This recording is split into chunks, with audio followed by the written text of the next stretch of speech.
Olá, amantes de idioma, tudo bem com vocês? Estou conseguindo manter minha consistência, vídeos regulares no canal. Se você me acompanha, que bom. Obrigado por tudo. Vamos vinhetar, depois da vinheta eu falo sobre o que é o vídeo de hoje. Se bem, tá na thumbnail, né? Bora vinhetar.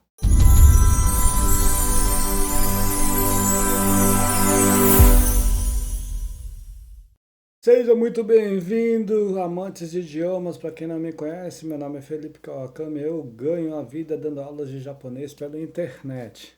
Olha só que sotaque bom, hein? E nesse canal aqui, eu me propus a aprender o inglês também, documentar isso, para que eu possa melhorar a minha qualidade de ensino do japonês, para que eu possa aprender uma língua também, para que você possa acompanhar a minha jornada, que eu estou documentando aqui. Também que para que eu possa validar o meu método. O método que eu estou bolando. Tá ficando bom. Estou alinhando ele, né? O método de ensino e aprendizados de idioma. Certo? Hoje nós vamos falar sobre uma dúvida, ou dúvidas dos alunos de japonês, tá certo? Então, para quem está estudando japonês, o vídeo de hoje é muito bom. Tá? Bem, dúvida. No português, existe o trovão e o relâmpago. E no japonês existe o kaminari. A gente sabe que o trovão se refere ao barulho e relâmpago se à luz, é luz, né? A claridão, brilho. Kaminari também, em japonês também tem a diferença entre isso ou não? Foi perguntado, né? Vamos lá, eu pesquisei, não sabia na hora, mas eu pesquisei, vamos mostrar aqui. Lembra aqui, ó. Esse daqui é o kaminari, tá? O kanji de kaminari. E esse daqui é um outro termo que também se refere a trovão, tá? Um é o som e outro é o brilho? Não, não, não. Kaminari se refere aos dois, tá? Tanto o trovão, que é o barulho, como o relâmpago, que é o brilho, tá? Já explicado isso aqui, é um termo geral que engloba tanto o barulho do trovão quanto o brilho do relâmpago, tá certo? Existe um outro termo, inclusive quando eu ensino kanji, nós chegamos no kanji de Kaminari, que eu fui ensinar para aluno, né? Eu achei essa palavra aqui pesquisando, rakurai, tá? Então aqui, Kaminari, esse kanji, ele está na forma japonesa, né? Leitura kun, e aqui ele está na leitura chinesa, leitura on. Lerai. Sakurai. Esse kanji aqui que eu vou destacar agora é o kanji de cair. Então, isso daqui especificamente e logicamente significa o raio que cai ou o relâmpago que atinge o solo. Tá? Então, enfatiza a cada descarga elétrica. Certo? Quando se usa? Aqui está explicando também. Quando se fala em caminhar, tá? Geralmente está se referindo à presença e ao som do trovão ou à visualização dos relâmpagos. Certo? Agora, Rakurai é empregado para indicar ou para indicar quando o relâmpago atinge o solo. Muito fácil, né? Então, o Kaminari significa os dois, tanto o relâmpago como o trovão. E o Rakurai é quando o trovão ou o relâmpago cai no chão e causa aquele estrago, tá certo? Muito bom. Nós temos aqui algumas outras explicações, né? Que depois você pode ler com calma, pausa o vídeo e ler aqui. Mas nós vamos aqui para os exemplos, tá? Exemplos com kaminari, né? Então, em japonês está escrito aqui. Yoru ni naru to kaminari ga toku de nari hajimemasu. Bom, yoru ni naru to, né? Yoru é noite, naru é tornar-se. Yoru ni naru to quando fica de noite, quando se torna de noite.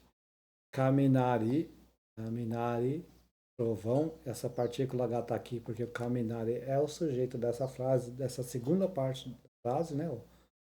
Daqui. Tooku é o advérbio de longe. Tooku de nari. Ou nari vem do verbo naru, que não é igual a esse naru aqui, ó. Esse naru, ele é escrito com hiragana. Esse naru, tá conjugado nari, é, na forma adicional a pronúncia é a mesma, naru, mas significa tocar, soar, tá? Nari hajimemasu. Hajimemasu significa começar. Então começa a tocar, começa a soar de longe, começa a trovejar, começa a fazer barulho. Certo? Então aqui, kaminari é usado para descrever o som geral do trovão em uma tempestade. Mais um exemplo aqui, ó. Natsu no yugata wa kaminari no oto ga kokochiyoi desu. Eu não sei, não concordo muito com isso não, né? Mas olha só. Natsu é verão. Yugata é a tardinha, tá? É tardinha, no final da tarde. Então por isso chama de Yugata, né? Final da tarde, começo da noite. Então, Natsu no Yugata, ou seja, o final da tarde no verão. Aqui é o tópico da nossa frase. Kaminari no oto. Oto significa som. Kaminari no oto, som do trovão. Kokochioi. Kokochioi. Essas daqui são a palavra aqui, alguma coisa agradável, né? Olha só. Aqui nós temos o kanji de kokoro, que significa coração no sentido figurado, chi, que significa terra, e oi, que significa bom. Coração e a terra é bom. Juntando essas três palavras, essas três kanjis, dá a palavra kokochi, que significa agradável, faz bem pro coração, tá bom? Então, eu não sei onde, eu tenho medo do barulho do trovão, né? Muita gente tem. Mas aqui, né, na frase está escrito que na tarde do verão, o barulho do trovão é uma coisa agradável para ele. Não sei onde, né? Nós temos exemplo agora com rakurai, rakurai. Então nós temos aqui outra frase, né? Ó. Vou destacar aqui para nós. Niwa no okinaki ni rakurai shi eda ga oremashita. Niwa no, niwa é jardim. Okinaki significa árvore grande. Rakurai shi, ó, caiu, né? O relâmpago, o trovão caiu aonde? Na árvore grande. Por isso que nós temos aqui, ó, círculo da direção ou do alvo da ação, tá? Aqui, ó, esse shi é do verbo suru, ou seja, ele transforma esse rakurai, que é o trovão que cai, num verbo. Então, caiu o trovão na árvore grande do jardim. E aí, o que aconteceu? Eda é galho, oremashita é dobrar ou quebrar. O orelha é fazer esse... Isso é orelha, né? Então, quando o japonês quebra o osso, fala que o osso oreta. Oremashita. Nega oremashita. Então, o galho também. Quando quebra o galho, ele fala que edaga oremashita. Certo? Muito bom. Próximo exemplo aqui. Mais um exemplo aqui. Nós temos esse daqui, ó. Rakurai no higai de tatemono no ichibu ga sonshou shimashita. Repetir a pronúncia. Rakurai no higai de tatemono no ichibu ga sonshou shimashita. Rakurai, higai, higai é uma palavra difícil, mas higai significa vítima, vítima, tá? Vítima.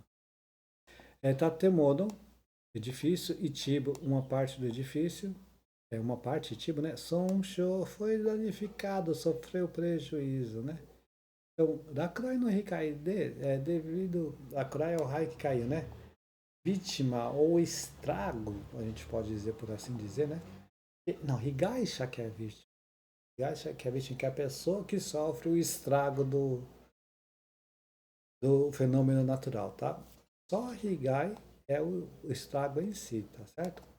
Claro que isso não foi refletido por tradução do português. Aqui está dizendo só que devido ao raio que caiu, então meio que essa palavra aqui, a higai, ela sumiu da tradução, né? Da kuraide, ou seja, por causa do trovão que caiu, né? Ou raio que caiu.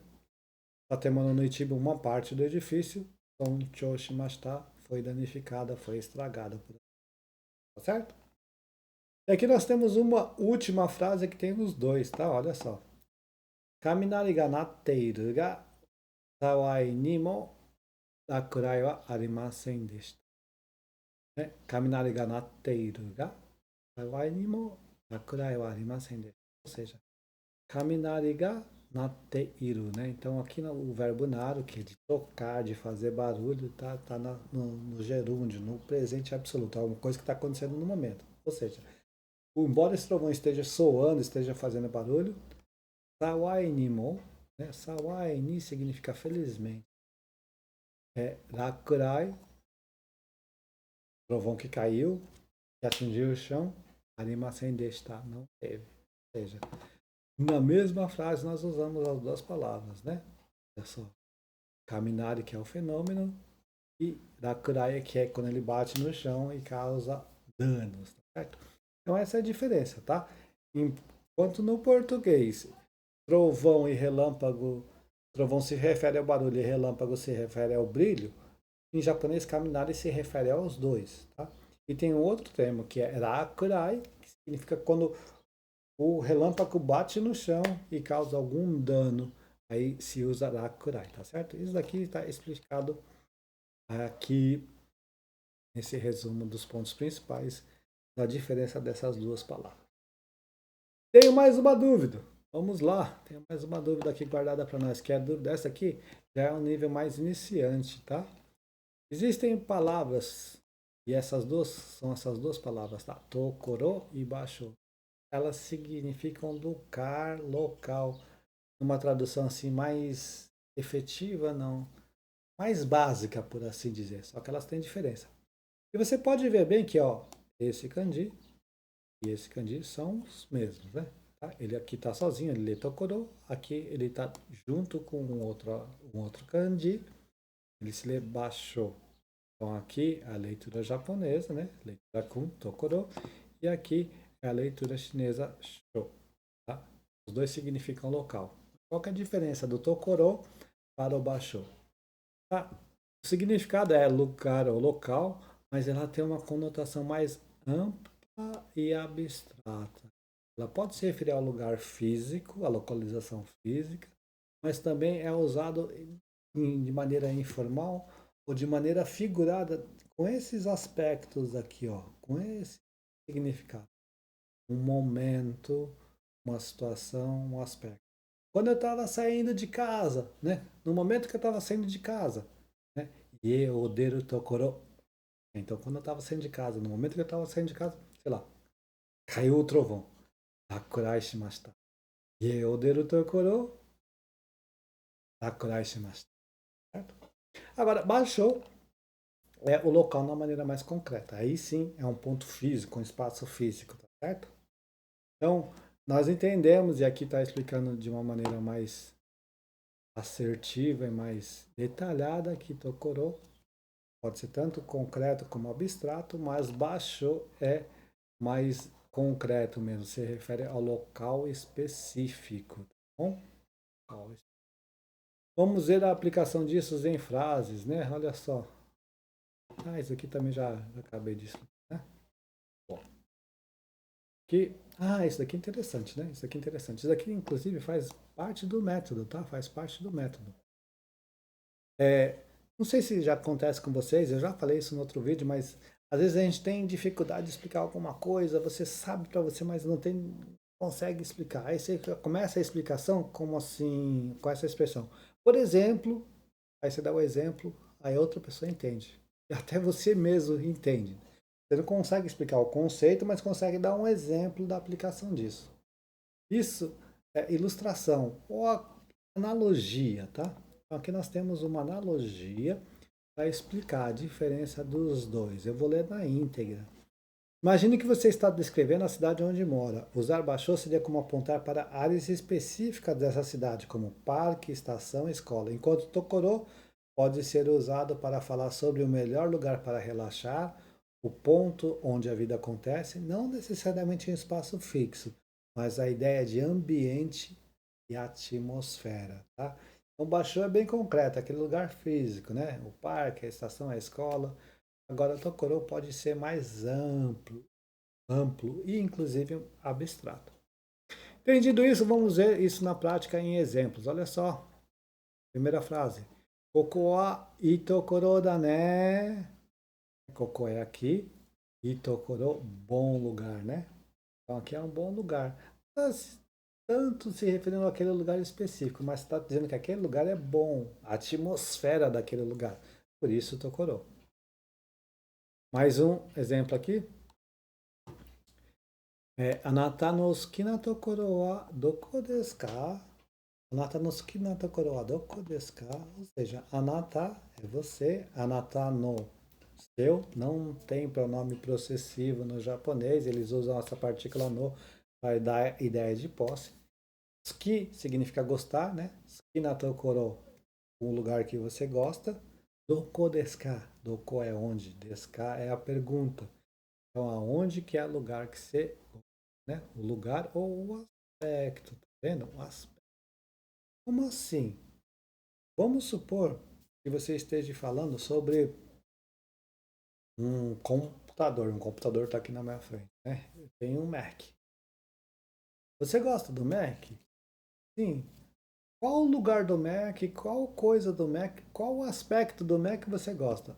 Mesma pergunta. Anata no suki no tokoro wa doko desu ka? Claro que a gente não especificou que aqui é sobre o Mac, tá? Mas a pergunta é a mesma. Qual o aspecto que você mais gosta? Mesma frase. Por quê? Porque o Tokoro pode ter esse sentido figurado também, tá bom? Agora, se você falar Anata no suki no basho wa doko desu ka? Para esse exemplo não se aplica. Para um parque, para uma cidade, para uma casa, aí se aplica, tá bom? Vamos continuar aqui. Koen wa kodomo tachi no asobu basho desu. Koen wa kodomo tachi no asobu basho desu. Muito bom. Koen é parque, tá? Kodomo tachi significa crianças, tá no plural. Esse tachi colocado no final das palavras indica que não é só uma pessoa, no caso não é só uma criança, mas são crianças. Asobo é brincar, basho, local. Então aqui está dizendo que o parque é o lugar onde as pessoas ou as crianças brincam, certo? Continuando, nós temos aqui mais uma frase. Ikimai no basho wa totemo benri desu. Ikimai no basho wa totemo benri desu. Ikimai, né? Eki significa estação, mai significa frente. Na frente da estação do basho, ou seja, o local na frente da estação, totemo muito, benri conveniente, tá? Ok? Aqui, local físico. E nós temos aqui, acho que é a última frase, isso mesmo, a última frase, essa daqui, ó. Kono tokoro atarashi kafe ga dekita sou desu. Kono tokoro atarashi kafe ga dekita sou desu. Né? Kono tokoro, neste local, né? Aqui é uma área geral, é um ambiente, não um lugar específico, tá? Atarashi café, esse café aqui é cafeteria, né? Porque café em japonês de beber é kohi. Café é cafeteria, tá? Tarashi, novo, nova cafeteria. Dekita é o verbo, vem do verbo tekir, conseguiu. Mas o japonês usa para dizer que foi feito, foi realizado. No caso aqui, como é uma cafeteria nova, ele surgiu, ele foi aberto. E esse sou aqui, ó, dekita sou, indica que você ouviu falar disso. É uma expressão, uma estrutura gramatical que indica que o que você está falando não é opinião que você ouviu falar. Dictações. Então parece, eu ouvi falar que aqui recentemente, né? Recentemente não está aqui. Recentemente não está. Ouvi dizer que surgiu ou que foi feito um novo café neste lugar, tá certo? E aqui no Zoutokoro, que não é o lugar físico, mas é naquela localidade, naquele ambiente, certo? Muito bem, vamos então recapitular. Nós vimos neste vídeo a diferença entre rakurai e kaminari, tá? Em português, kaminari, ou melhor dizendo, trovão é o barulho e relâmpago é a luz, o brilho. No japonês, kaminari é os dois. Mas existe uma outra palavra que é rakurai, que indica quando o relâmpago ou o trovão cai no chão e causa estrago. E também nós vimos a diferença entre tokoro e basho. Essas palavras são básicas no japonês, tá? Elas caem no nível N5. A tokoro é o local, basho também é local ou lugar, só que tokoro é mais amplo, né? Pode ser um ambiente, pode significar uma situação, um aspecto de alguma coisa também, e pode ser usado em sentido figurado. Basho não, é aquele mais concreto, né? espaço físico em si, né? Especificamente dizendo, tá certo? Muito bem, espero que você tenha gostado. Se você gosta de japonês, esse vídeo muito provavelmente foi útil para você, se você está estudando, tá certo? Continue me acompanhando. Eu estou aqui aprendendo inglês, falando sobre métodos de ensino e aprendizado de idiomas. Deixa o comentário. Estou pensando em começar a aprender um novo idioma, né? Vou progredir um pouco mais no inglês e depois eu vou fazer isso, né? Qual seria a sugestão sua para mim? Coloca aí nos comentários, tá certo? Ah, quer o material que eu falo aqui? Ó, você faz o seguinte, peraí, deixa eu ver se eu consigo fazer isso agora, porque eu quero fazer ao vivo e a cores, né? Calma que eu estou fazendo as coisas aqui, as coisas vão acontecendo enquanto aqui, é só você ir lá, deixa eu ver, navegador, aqui, olha aqui, você vai, aqui é a página inicial do meu canal, tem os vídeos aqui, tá vendo? Aqui, ó, aqui embaixo, né, tá vendo, em cima de inscrito, aqui Instagram, tem o meu Instagram e tem mais um link, né, ó, aqui, ó, aqui tem o meu WhatsApp e o meu Instagram, entre em contato comigo, eu mando para você, tá? Só entrar em contato comigo. Pelo WhatsApp é até mais rápido, tá? Porque o WhatsApp eu uso todo dia. Instagram, tá? De vez em quando eu olho, né? Mas se você entrar em contato comigo pelo meu WhatsApp, fica à vontade. Eu mando material. Ah, se quiser também, aulas de japonês, né? Por enquanto, né? Na data que eu tô gravando esse vídeo, eu tenho duas vagas. Duas vagas para dar aulas particulares de japonês, tá certo? Tamo junto. Mata, né? E vou vinhetar.